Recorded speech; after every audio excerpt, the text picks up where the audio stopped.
Hello and welcome everybody to the 2019 August Candid Critters webinar. My name is Monica Lasky. I'm Hailey Boone. And we are here live at the North Carolina Museum of Natural Sciences in downtown Raleigh. Now, for those of you who don't know, North Carolina Candid Critters is a statewide camera trapping survey using the help of citizen scientists across North Carolina to study the wildlife we have in the state. And so we'll go ahead and get started. We're going to go over at first some of our summer results, and then we're going to go over a bit about the other results. We have some project updates, favorite pictures, and then some stuff about what Hailey has done with her thesis project. And so here up front you can see our summer results. We've had 19 species observed, and we had 72 different volunteers, set 93 different cameras in 93 different locations, and overall those locations we've had over 1,200 detections of wildlife, which is awesome. And so compared to the entire project, it definitely took up a good chunk of the data, and I must say I am so proud of you guys. We have over 1.8 million photos on the project. That is so much data. And you know, I always think about it, how the fact that we, you know, as scientists, we have so many different types of projects that we have. And citizen science projects are by far the best way to get all this data that we receive. Because, you know, there are other projects that our team's on that set 50 camera traps in one site, and that's a lot. That's like a lot of cameras. Yeah. And so the fact we've had over 3,800 cameras is absolutely amazing, and we cannot thank you all enough for that. That's just so much awesome data. Okay, let's go over the top 10 species that we have observed this past summer. Of course, might not surprise you, white-tailed deer, northern raccoon, and the eastern gray squirrel were our top 3 species, but what you might not realize is that the Virginia opossum was one of the top species seen this summer. It's definitely not one that you see on this list pretty often. I'm sure many of you might have never seen a possum before, but it was captured by our camera traps at a higher rate than usual, which is awesome. And so I also found it interesting that domestic dogs are on this list. Well, you know, a lot of times, I was thinking about this the other day, people will set cameras in their yards, and I feel like that's probably why we got a lot of dogs, right? Because people set it in their yards, and therefore their dogs pass by, and that's why we get a lot of that species. Yeah. We also have people put out cameras in parks and game lands, and it is the summer, so people like to get out probably a little bit more, and so they might take their dogs for more walks. Oh, and hiking, so, yeah, that's a good point. Hiking in the state parks. Good, that means you guys have been getting out of the house. Yes. Good job, guys. Good job. Okay, let's go over our top 5 favorite photos that we have captured over the spring and summer this year. This first photo is one of my favorites. So this is a black bear. It is checking out maybe some bark or this vegetation or plants, and what it's probably actually doing is probably getting a good smell of maybe another black bear that has come into that area recently, maybe has left like a little message. Sometimes we get black bears rubbing against trees and other kind of ways to tell other bears in the area that, hey, I'm here, what's going on, or maybe this is my area, kind of stay away. So this bear is probably checking that out. I always find it interesting because people don't know this, but a lot of people don't know this, but bears are actually more related to dogs than they are to cats. And so whenever I see pictures like these, it kind of reminds me of a hound dog, and like how they're just smelling all around. And they've got one of the best smelling abilities of all the animals, right? Yeah. Of all the mammal species. From what I know, they can smell like a long distance. It's really cool. I love bears. Our next favorite photo is of a bobcat. We don't often get bobcats during the day, and that's because this animal is actually crepuscular. It's a weird word, so I'm sure many of you have heard of nocturnal, which means an animal being more active during the nighttime. And there's also diurnal, which means an animal's more active during the day, but there's also what's called crepuscular, which means the animal is most active during the darker hours of dawn and dusk. And so that's when we most often see bobcats on camera. But it's always really cool to get a photo of a bobcat during the day, and 2, straight on photo where you can see the entire animal's face. And so this is definitely one of my Yeah, top and photos. granted, they also, even though they're crepuscular, it's usually at the darker hours of that dawn and dusk period. So even during that time, it's still pretty rare to actually get them with some light on them. Yeah, with the sunlight shining through the trees and everything right there. Very cool. I love this one.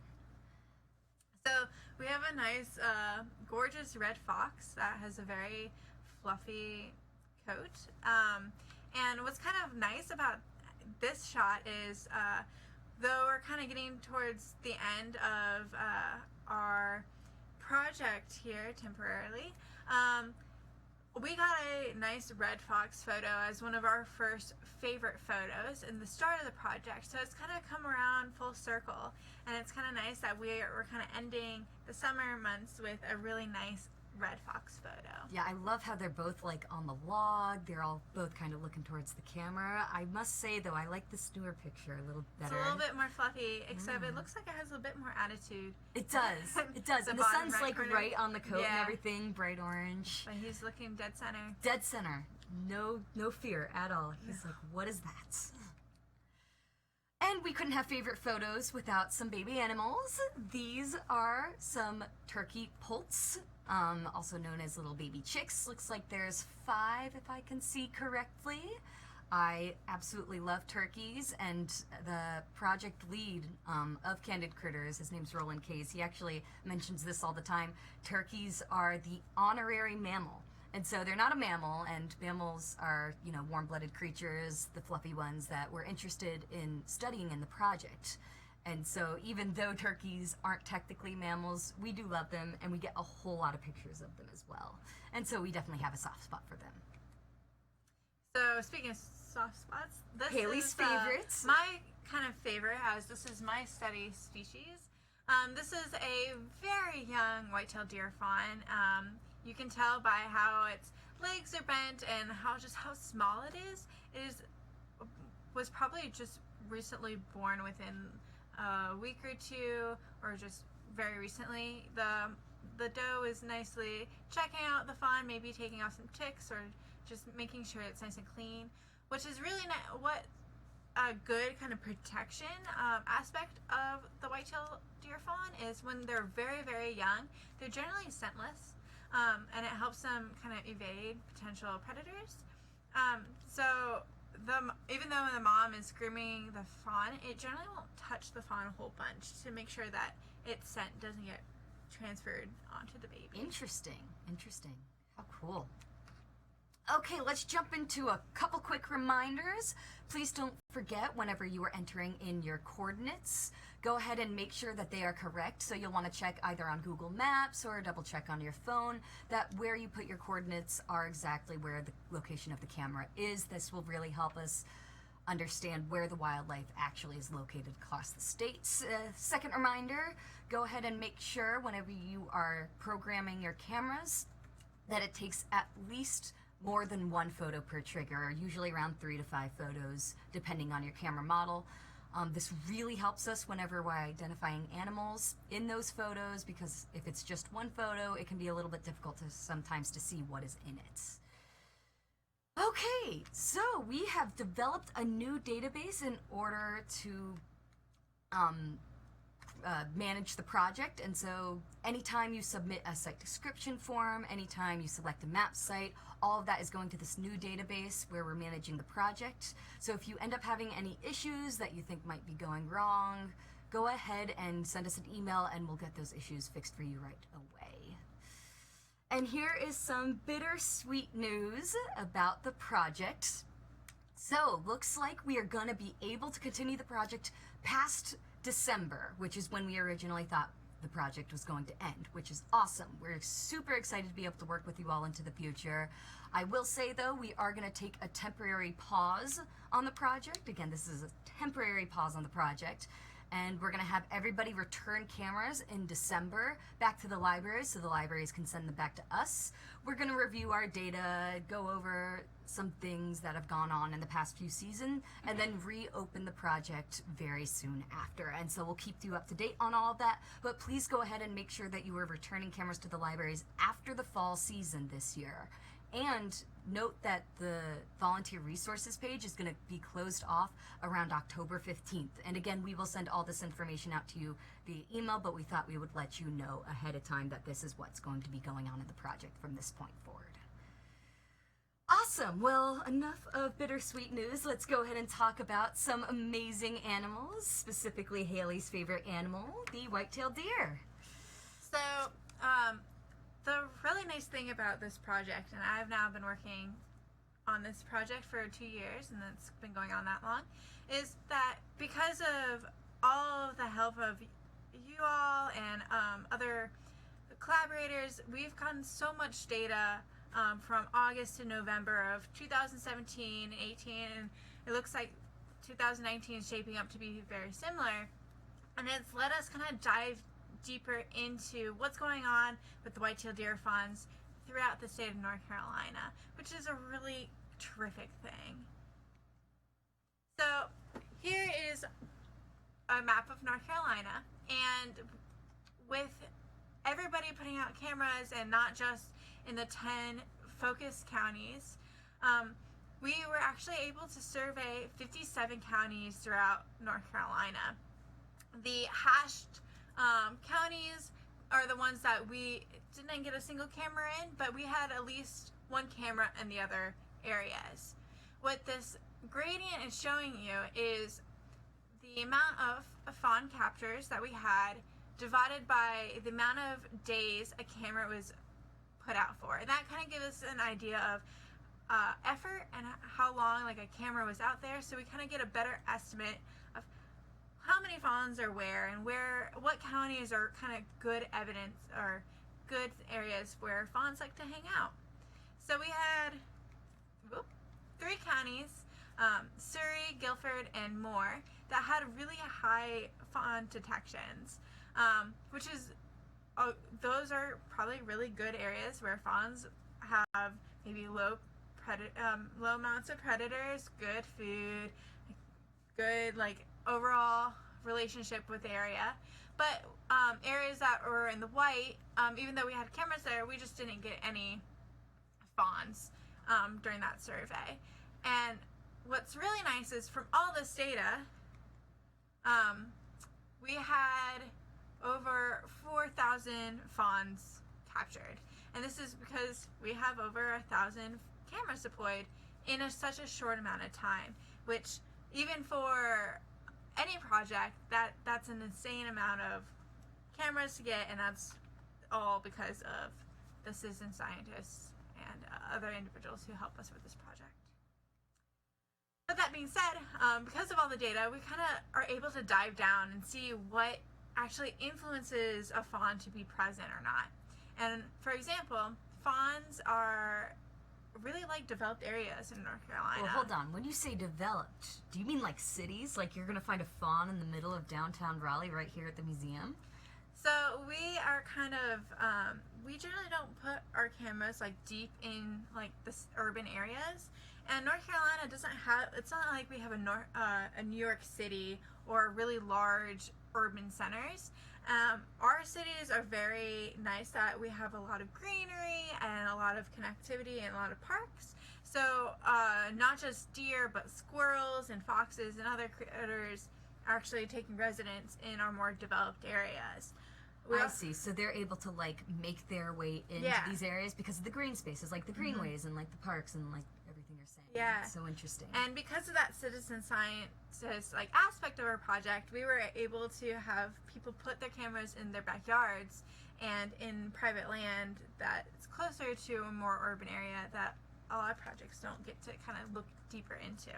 Yeah, and we did find a lot of, many of you have seen our past posts on this, we've found so many wildlife in yards, and I'm sure many of you have seen wildlife in your yards, and it's definitely a phenomenon we enjoy seeing, and we like to know that wildlife can continue in urban areas, especially if those green spaces are available to them. And fawns are no exception to that Fawns rule. are no exception. So kind of no surprise here, we found that fawns really like when there's a lot of deer around. This could just be, there's just a lot more reproduction going on, more does mean more fawns, vice versa, but kind of a a weird pattern that we determined was they like other deer to a point. So it will continue to go up until there's just so many deer that they'll start limiting the population. So there's just so many deer that fawns won't be born, or they will start being abandoned more, or there's just not enough good nutritious food around to support having fawns.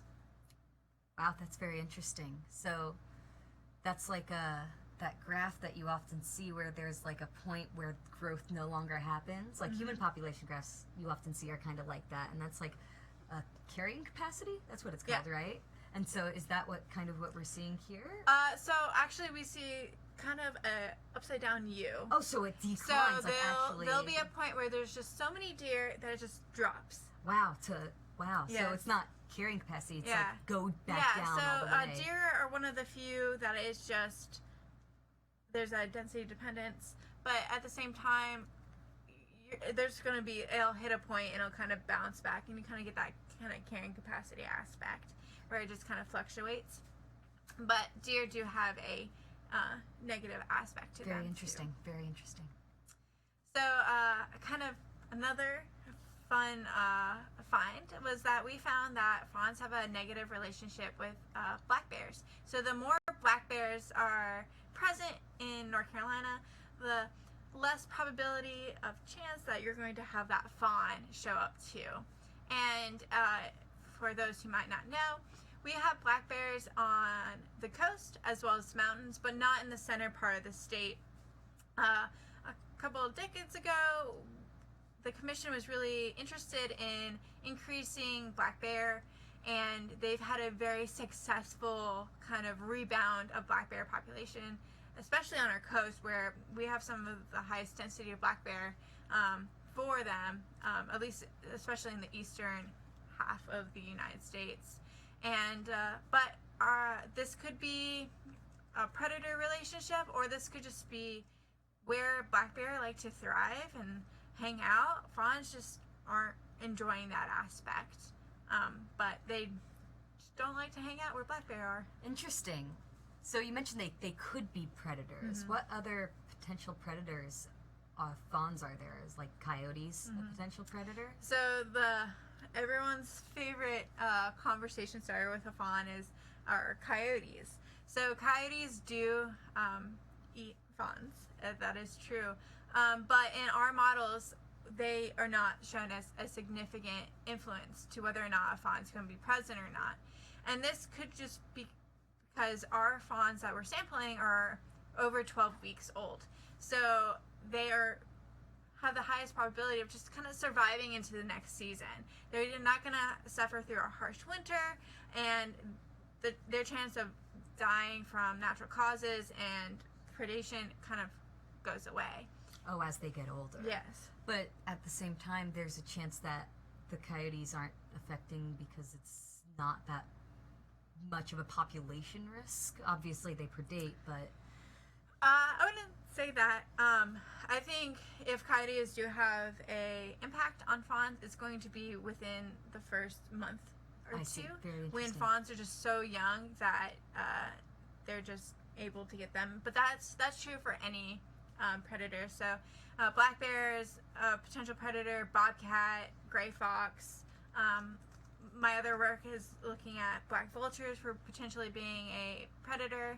But if a fawn is generally going to die of depredation, it's going to be especially within the first 72 hours of them being born or within the first week or two. Very interesting. So because of all of these kind of details and the amount of data we have, we're actually able to take the data and predict where fawns are likely to occupy space throughout North Carolina. So what this map shows is anything that is a dark red color has a high chance that a fawn is occupying that spot, where the dark blue meaning that they just have a very low chance of actually being there. As you can see, kind of right where Raleigh is and Charlotte and some of the more developed areas, there's a higher probability that the fawns are going to be there. What's kind of surprising is the amount of blue on the west, where we have a lot of protective lands. And you'd think there'd be so many fawns there because of it. Yeah, so we have like the Smokies and Pisgah, and we got some nice forests and game lands, and then at the bottom southeast section of the state, we have like juniper and other game lands that you would think are nice open areas. They might be supporting more fawns, but what we're kind of seeing is that's not maybe the case, and it just might not be suitable habitat or a predator relationship going on that might limit their use. Very interesting. Very odd. I like how it's definitely in the Charlotte, Raleigh, more developed areas, kind of like what you were saying before, that was a definite thing where you saw more fawns in urban areas, and from this map you can definitely see that. How cool. Okay, so we went over a little bit of data about fall fawn frenzy. Now we're going to go over how exactly we should be IDing deer. So right now we are currently in the middle of fall fawn frenzy for 2019, and you guys will soon be uploading your data to eMammal. And in order to do that, you're going to have to ID some animals. So when we're identifying deer, we're going to make sure to identify the fawns versus the adult female deer or does, or the adult male deer bucks. And so Hailey here is our deer expert, and she's going to be able to give us some great information about how to identify between these different types of deer and what to exactly to be looking for. Yeah. So in general, we have our adults are pretty easy to identify when they're getting an older age. So our does are going to be far larger and darker, and then our bucks are going to have those antlers in the fall season that kind of highlight, hey, I'm a buck. The more points on that antler, the older that buck is. But where it kind of gets kind of difficult to ID, it's going to be that yearling who was the fawn last season versus this year's fawn, especially when you start getting in later in the season around October, November, where our fawns start growing and our button bucks start getting antlers. It might be harder to decipher. So the most obvious way to identify a fawn is their spots. That doesn't really hold true most of the year. For example, in some of our counties, in September, we had twins with one fawn having their spots still and the other fawn just completely spotless. So they do lose their spots over our sampling period, but there's other ways you can identify them.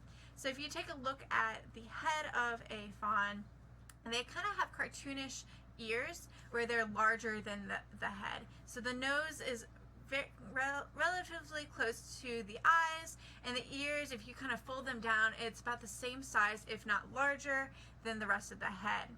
If you also take a look at the back, adults have a flat back, whereas a fawn has their shoulders much shorter than their hind legs, giving them a kind of curvature of the back.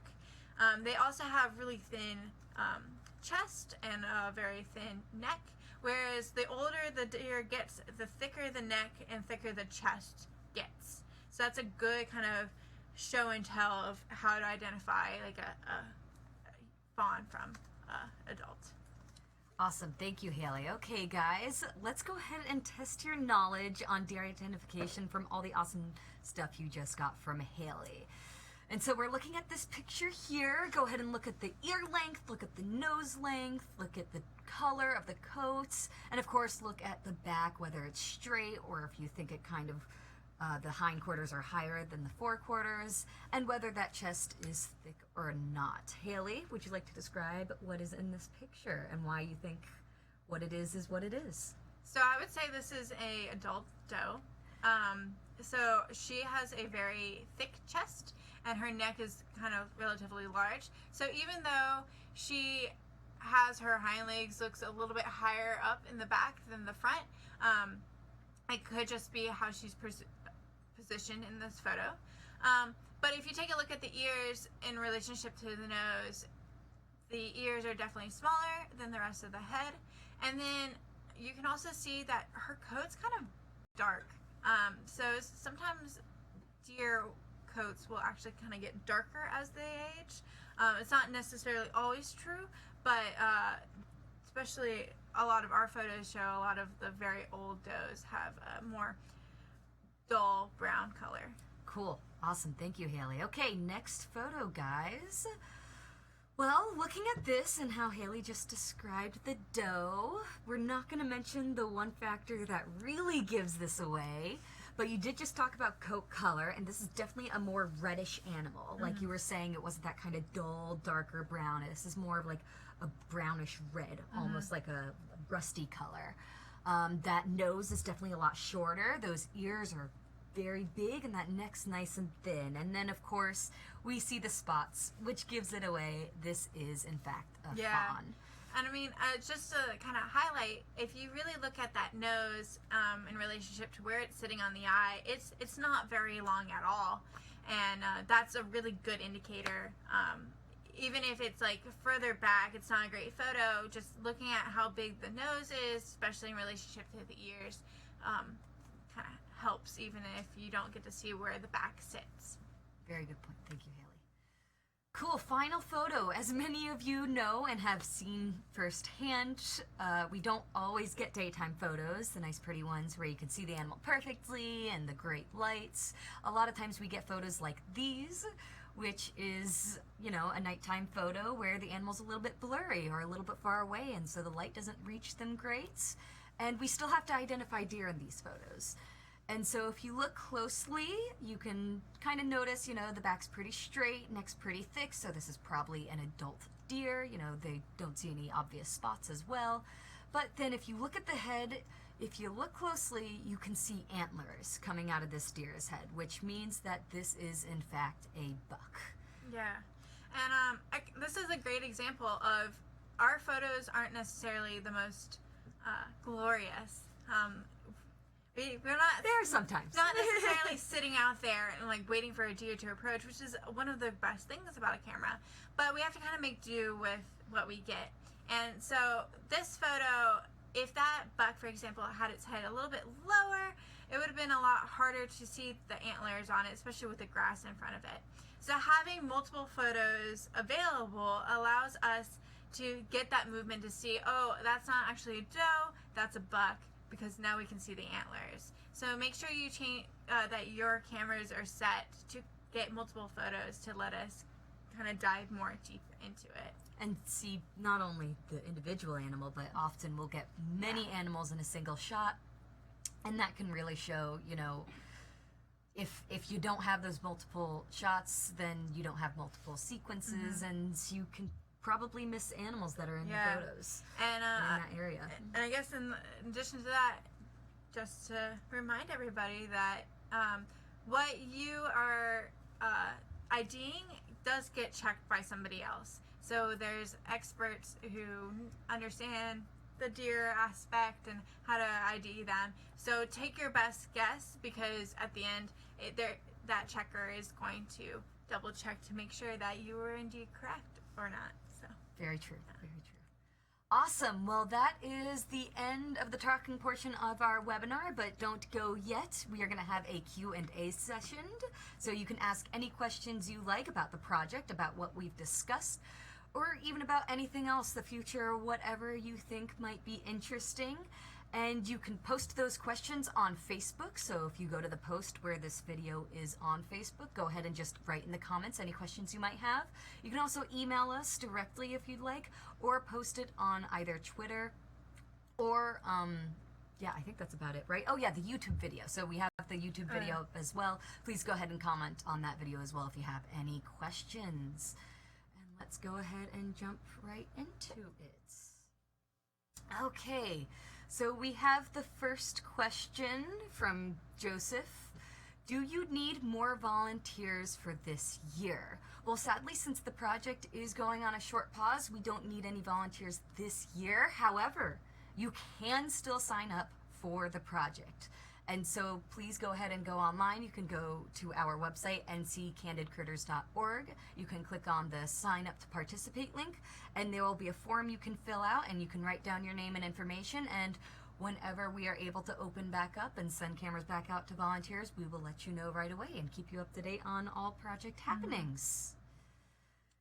Great, so we've got a second question here from Jacob. When is the earliest that fawns can lose their spots? Hailey. So that changes where you are, technically. So if you are on the coast, your fawns are being born earlier in the season. So generally it's going to be in May when the does will give birth to their fawns. So what happens is over that time, they're going to lose their spots a lot sooner than any of the fawns born in the mountains range. But that being said, we had fawns losing their spots early in September, and then we also had fawns that had their spots all the way to mid-November. So it really depends on the individual fawn, but also when they're being born every year. So are they always born like at the same time of year in an area, and is that dependent on like temperature or? So it is based on kind of when the mating schedule is for it. I see. The commission kind of did based on a whole bunch of other criteria. So if you are interested in when fawns are going to drop, there is the commission does have more information for that. But when she says commission, she means North North Carolina Carolina. Wildlife Resource Commission, by the way. yeah. But it generally changes, stays the same per county. Awesome. Great. Thank you so much. Okay, looks like we have another question from Anne. Where can you get a hunting book in Clay County? I would not know the answer to that. Would you know the answer to that? It's probably on the North Carolina Wildlife Resources Commission page. There you go. Usually there is, especially for the species level, there is usually information for that animal if it's a game species. So I would take a look there, and they'll probably have links that will Get you lead some you hunting to that. information. Awesome.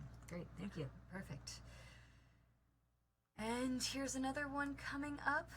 Is there a way to get feedback on our IDs so we can get better at IDing animals? That is a fantastic question. So if you go on your eMammal dashboard, so eMammal is where we upload all of our photos to. So you upload them using the desktop app, but that same sign up you use to get on the desktop app actually works on the eMammal website as well. And if you go to your eMammal dashboard, it will tell you, if you click on certain deployments, whether you identified certain species correctly or not, as well as what species had been found within those deployments. And so that is definitely the best way to check on that. And, if you have any questions or issues finding that resource, please just send us an email and I will help you out with that. Awesome. And so we've got a final question, and this is definitely for Hailey. Which animal eats fawns the most? So that's really difficult to say in North Carolina because unlike a lot of states where you have the same range of potential predators throughout the whole state, we have this huge section where there's no black bear. So currently the one real survival kind of analysis or study that went down through some of the people at North Carolina State University, they surveyed in Fort Bragg where there's no black bear. So they had a huge number of fawns kind of killed by coyotes. But on the coast, for my other, for part of my thesis, I kind of looked at how often certain predators are attacking our fawns using fake fawn decoys, and black bears had a really high rate. But we also had other predators attack the decoys that were bobcats and gray fox. Black bear, bobcat, and coyotes are all known to kind of fluctuate for the top predator, and they probably have, those three are probably the top predator in North Carolina. Awesome. And fluctuate. Very interesting. How cool. Okay, everybody, I think that is it for us today. We want to thank you again for being with us here at the 2019 August NC Candid Critters webinar. And I would especially want to thank Hailey Boone for being here. She is a master's student at NC State University, graduating in December. Congratulations on that. And heading up to SUNY in New York, in Syracuse. So a university up there to study wolves, right? So that's going to be awesome. From deer to wolves, from prey to predator, right? Yeah. So thank you for sharing all of your knowledge here on deer, and thank you all for listening in. We will keep you up to date on project happenings, and we want to thank you all so much for participating in Candid Critters over the years. We've had such a great time with you, and we can't wait to continue with you into the future. Thank you so much.